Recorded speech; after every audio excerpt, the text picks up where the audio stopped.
that kind of rain so quickly. So what happened today was, we saw a lot of damage in Lake County in particular, and you spent some time out there this Yes, I afternoon was and out tonight. there. I was when I, got the call to go out there. I was anticipating to primarily just see damage. Unfortunately, when we got out there, it continued to rain. There was a lot of lightning. There was, more rainfall. It continued on into the evening hours. Last thing anyone, needs right now. But there are a lot of questions, and the investigation, if you will, is just beginning in terms of how did this happen. There were some questions asked to city officials. Is this due to all the development? Mm, that's a What popular question caused these this? days. Yes. Yeah. And the mayor of Mount Dora basically said this is a 1,000-year flood, and they simply could not handle that much water in such a short period of time. So, yes, I was out there specifically on Donnelly Street. That's one of the main thoroughfares leading into beautiful, Oh historic, my charming gosh. downtown Mount Yeah. Dora. So, take a look at this report from earlier today.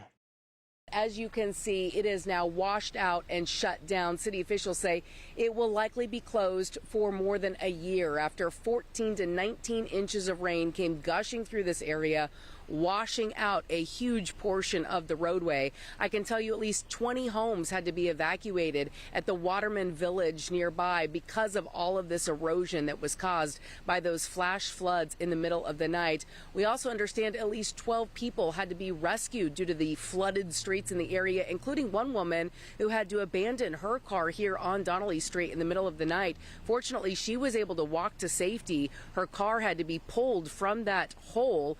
Earlier today, I asked the mayor what he thought when he was able to see the damage after the sun came up early this morning. After seeing the rainfall, it didn't surprise me too much. I mean, you're going to get washouts, but it was a bit shocking. Having, like I said, when I was here at 10 years old in 1970, this was the one big hill in the area. So, but all the water obviously went right down there and started to just too much water. You can't plan for 1,000-year flood. Wow. Too So much water. too much water. And when I was out there this afternoon, I saw officials from the Florida Department of Emergency Management, as well as the U.S. Army Corps of Engineers, sending up drones. They're just trying to get a clear damage assessment right now. They do know that some homes have been impacted. The good news, though, they kept reiterating no injuries have been Yeah, reported. that So is good let's hope news. it continues to stay that way. Even driving out of town, we saw some businesses in some low-lying areas that, appeared to have water intrusion. And you could see people put some Yeah. sandbags out there. But when you're talking about that much rain, It's even a yeah. sandbag, I mean, there's only so much they can do. Some of that video also showed Wolf Branch Road. That was Oh my another, gosh, that's yeah. another big one that and Emily pointed out, our community correspondent Emily McLeod was out there with you as well. Mhm. And she pointed out that Wolf Branch was a road that got washed out or almost the same part during Hurricane Milton. Yes, and those were some more of the questions that were asked to county and city officials. Will you be doing something different because you keep rebuilding this road and this The keeps same happening? result. Yeah, Yes. So, exactly. It's like pushing that rock up the hill and it keeps falling, it coming rolling down. right. It's just it's crazy to see all that damage because you're thinking, is Mount Dora this place? There's not like a huge. You guys were talking about this earlier. There's not like the St. Johns River or No. things that you would But it expect to is make it. Lake County I for a know. reason, and there are lots of lakes, and we were Mhm. just driving around because so many roads were Yeah. closed. So we were driving around, for example, Lake Gertrude today, and you could Hmm. see the water up really close to a lot of Yeah. homes. You could see patio furniture that was underwater, Ugh. docks that were submerged. Yeah. So, They were um, clear to say, though, that Mount Dora is open for business. They're yes, continuing to try and be as yes. normal as possible. Even these roads likely will not be open anywhere near before Christmas. It's going to be a But while. they were saying there's some 20 thoroughfares into downtown Mount Dora, so you Yeah, can it's get not the there. only, Yeah. yeah. But when you Uh, see that Welcome to Mount Dora sign, you think, well, mhm. that's the way you get in there. Yes. Yeah. Yeah. And Eustis was another place that was really hard hit. Absolutely. Our Troy Campbell was out there looking at some of the damage in that area. Let's take a look at his report. Yeah, we just heard from city leaders here in Eustis inside City Hall here behind us who say thankfully they do believe the worst of the flooding is over. However, they do say they are monitoring any possible rain going into the evening. So here is some of what they outline from the storm. So they say the city manager says last night in Eustis, some parts received more than 19 inches of rain in a 4 to 6 hour period. Officials say this resulted in about 100 calls for service into emergency services. We're told this includes several vehicles stalled in flooded roadways. They do say some calls were life-saving, but thankfully no one was injured.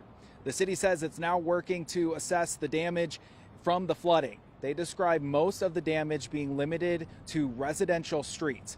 Some roadways, we're told, have been reopened, while others will require an outside contractor to come in. The city manager says currently there are detours in place for any affected areas. You don't design for that type of system, but our systems handled it, and like I said, we're getting back to business as usual. But you don't, again, we have water and sewer systems that continue to function the whole time. That said, when you get a 1,000-year rain event, almost 20 inches of rain, you're going to get some water in those systems, and like I said, we handled it well. Yeah, they handled it better than most could. And he also went on to say at one point that they had 100 emergency calls, but no deaths to report Yes. because of that. And that is really a very good thing. But you just have to figure out a solution to why this keeps happening in the same areas over and over again. There was part of Troy's package where it looked like there was an earthquake. It looked the earth Yeah. just separated. Almost like a sinkhole, if you Yeah. will. Yeah. And one of the people who was rescued on Donnelly Street, I've been mentioning, she actually had to abandon her car because the water just started gushing around her. Thankfully, she was able to walk to safety, but they actually then pulled her car out of the rubble today. And according to some first responders who I spoke with, they said it looked awful. And, they were just amazed that no one was injured in that. Yeah, thank goodness for that. That is the one bright spot. And Lake County tonight is still under a state of emergency because of all that weather we saw over the weekend. That's right. And Yeah. there's also a boil water advisory for Mount Dora for at least the next 48 hours. That's how long it takes to get some of the initial test results back. So it's going to be a minute before they're back to normal there. Yeah, and normal would be a welcome thing for them. We just don't need the rain, but unfortunately, it looks like there's more in the forecast. All right, moving on. It's a really sad day here for the News 6 family, and all of us really have felt the story because one of our favorites, we have him on for just about everything, but he's UCF history professor, Dr. Jim Clark, passed away. And we just found out about it today. Jim was such a delightful person. I keep describing him as sweet, but he was one of those people where you call him at any time. He's like, I'm available, or I'll make myself available. I'll try to do the best I can. And anytime you had a conversation with Jim, you felt smarter for just having Yes. been in his presence. And I'm not even making that up because he always had some kind of factoid that you had no idea. And he really relished and took delight in catching us off guard Correct, with yeah. questions. He made us all take a quiz one time in the newsroom. I had to take it twice. But he was such a delightful man. And we want to look back on his life here at News 6 and in the Central Florida community. This morning, our guest, Dr. Jim Clark, UCF history professor, News 6 political analyst. Great to see you, sir. Good to see you, sir. Jim Clark was a familiar face on News 6. I would text him or send him an email and essentially say, I'm putting the bat signal up. That meant I need Jim Clark to come in and talk politics. Anybody who was touched by any controversy lost. He was more than just an expert. He was also part of the News 6 family. Jim Clark, thank you so much. We Thank appreciate you. My son was born 2 years ago. He did send me a card, and it touched me greatly. It was unexpected. He loved being a grandpa. It's one of his favorite things, and he would often show me pictures. And his son, he was so proud of his son being an ESPN analyst. His son, Kevin Clark, made this post on social media today, saying in part, I lost my dad. Jim Clark was an old-school newspaper man and a legendary UCF history professor. Jim started at the University of Central Florida as an adjunct professor in 1986. He was amazing. He could hold a room. Jim Clark was an institution here. In that time, he wrote 10 books, including Presidents in Florida and most recently, A History Lover's Guide to Florida. He was just a nice guy to be around, and we're going to miss him.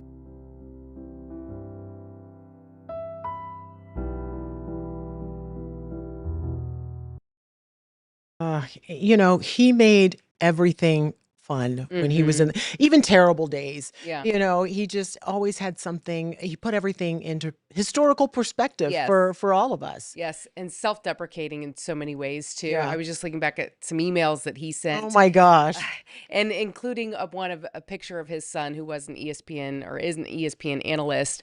And I think Matt's reply was, "This kid is way too good looking to be related to you," which he, loved that. And Yeah, he was yeah. so proud of his family. He was so just kind and gracious. He would always educate me about the history of my family named Gadsden. He'd come in and he goes, "Do you know what Gadsden County is named after?" Or what, he would just always have some kind of factoid, and you would take so much away from him.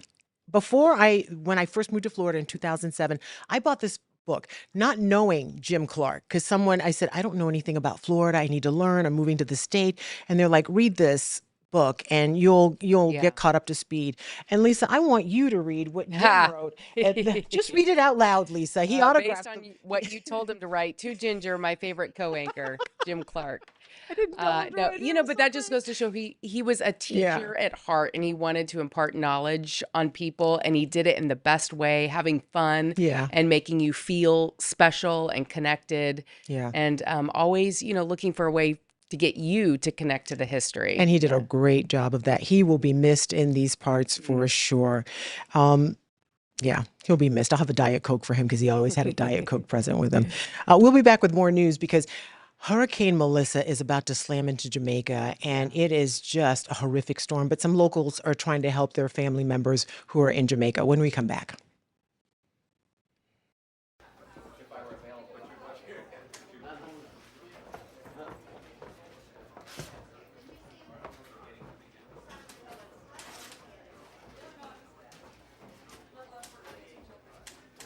Yeah, and he got the latest from the sheriff just a little while ago, I think. So make sure we have that for News 6 tonight.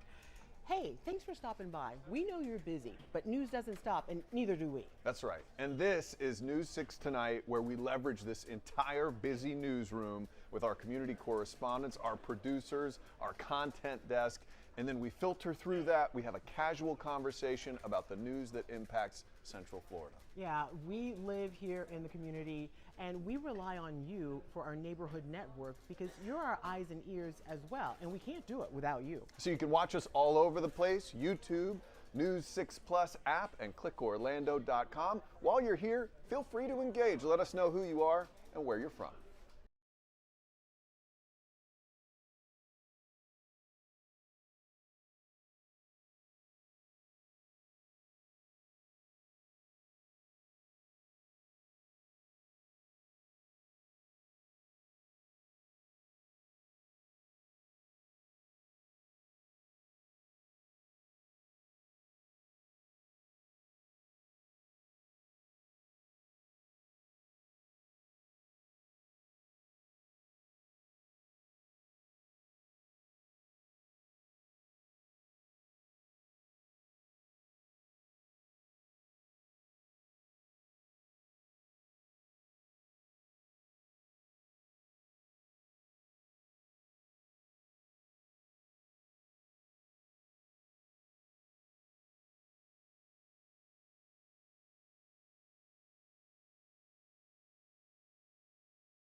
Hey, everybody, welcome back to News 6 Tonight. I'm Ginger Gadsden. This is not Matt Austin. People are online. shrunk. Thank you Yes. for watching and saying hello to Ginger and Matt. But Lisa Bell is kind enough to be here tonight, and I appreciate that.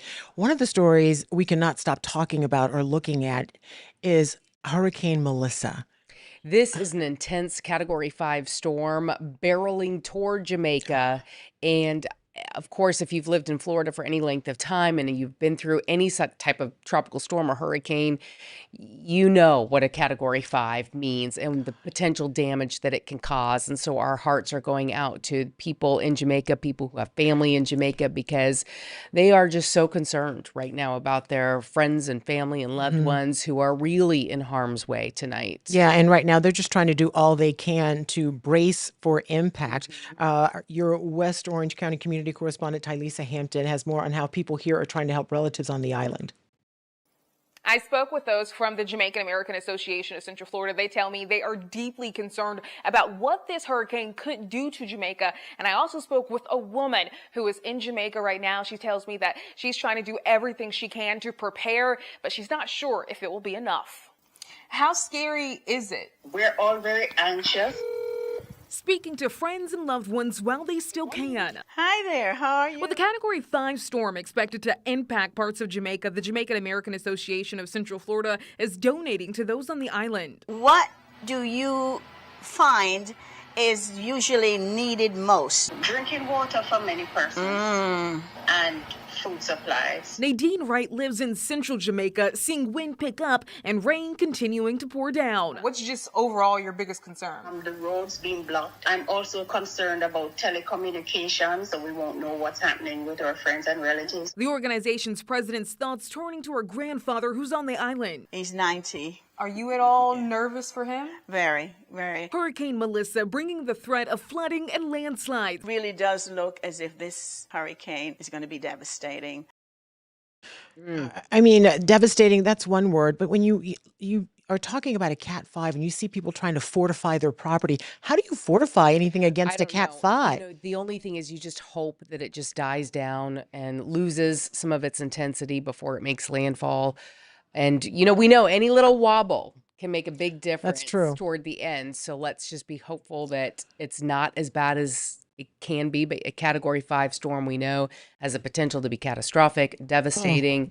Obviously deadly, with the flooding, the storm surge, the wind, just all of it horrible. And we are so fortunate that we're not getting any of that. Right? We're very fortunate. But if you're a praying person, pray for the people of Jamaica tonight and that they make it through this.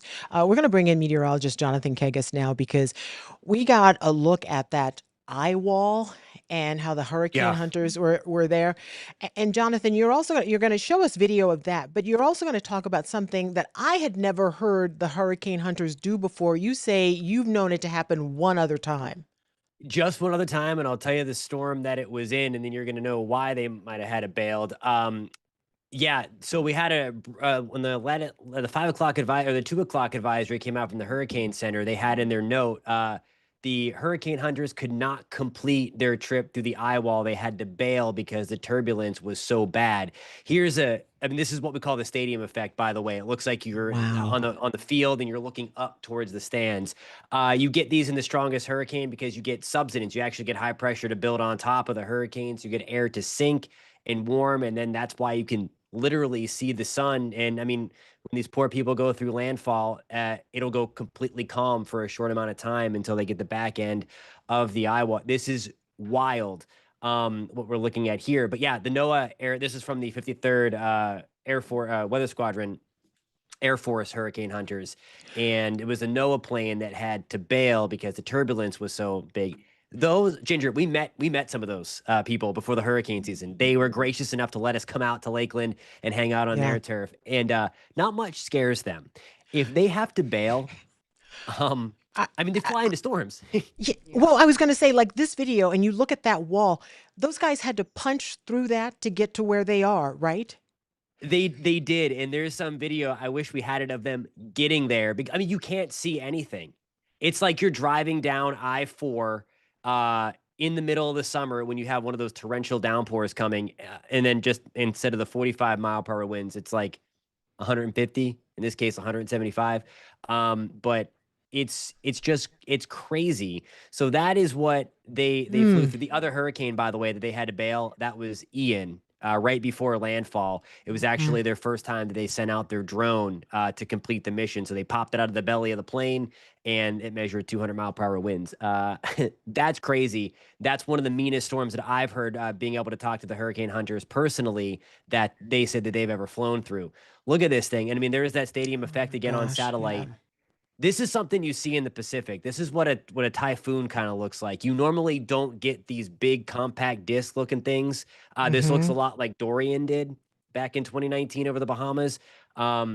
It's getting increasingly common that we're seeing storms like this in the Atlantic. Mm. There it is, 175 mile per hour. There's room for it to even go up before it gets to land. And Jonathan, I'm just no. trying to look at, like, can you point out where the dirty side of this storm, the so-called Yeah. dirty side is, and, you know, the areas that could get the worst impacts from that?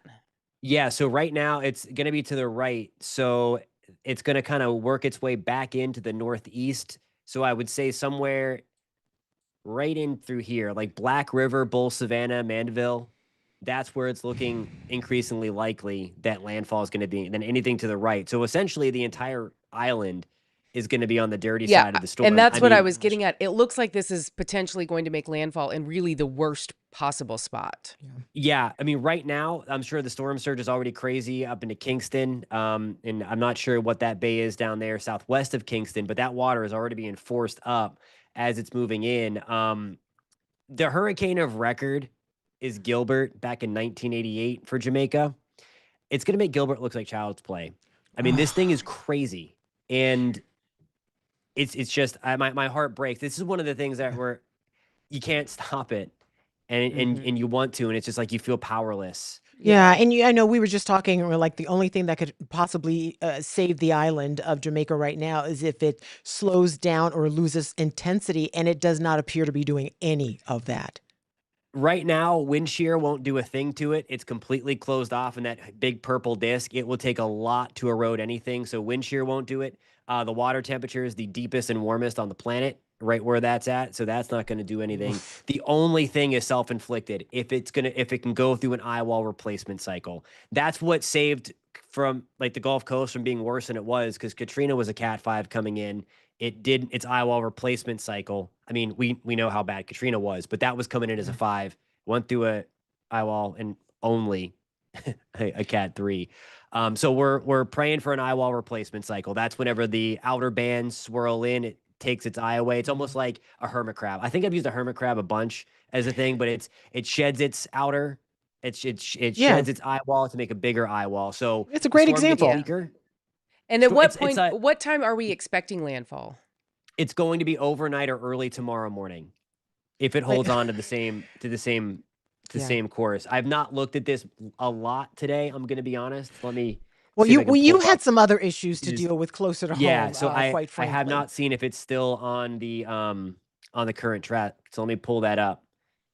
So there it is, 2 a.m. right there. What is that time?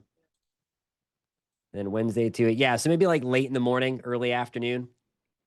That's crazy. And you know, what a lot of people assumed was happening is that we got a lot of the weather from this system, but in fact, we did not. We did not. It had nothing. Yeah, that's a good point. There were a lot of questions about that. Like, I didn't think we were getting Melissa. We're not. I mean, it's so far away. It's not influencing our weather at all. But I mean, the cold front that is coming in right now is what's helping to push this thing away from Florida. So it was active this afternoon, but it is preventing a hurricane strike to Florida. That's for sure. Yeah. Okay. And you've got a lot more coming up at 9:30, where you have a great community of folks who are very engaged and they love asking you questions because you always find the answers for them. We'll see you at 9:30, anyway. Jonathan. Yeah, Thank you do a great job. guys. Thank you. All right. We'll be right back. Welcome to News 6 Tonight. We are so thankful that you're joining us here wherever you found us. Yeah, you know what this tells me? If you have made this your new streaming destination, it tells me you're smart, also good looking, because you chose to watch the news in a different way. That makes you really smart. Anybody can give you the news from a teleprompter or an old newspaper. We do it in a fresh new way. That's right. So check us out wherever you like to stream. We have this app for your TV, News 6 Plus. You can find it on Roku and Amazon and whatever your smart TV is cooking. So thank you. We would love to hear your comments down below. My gosh. Yeah. And then we'll show them. Yeah, we will. News 6 Plus. The plus is you. Ooh.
All right, that is our time for News 6 tonight on a Monday. It flew by. Thank you, Lisa, for being here. But we have more news coming up at 10 o'clock, including a sad story.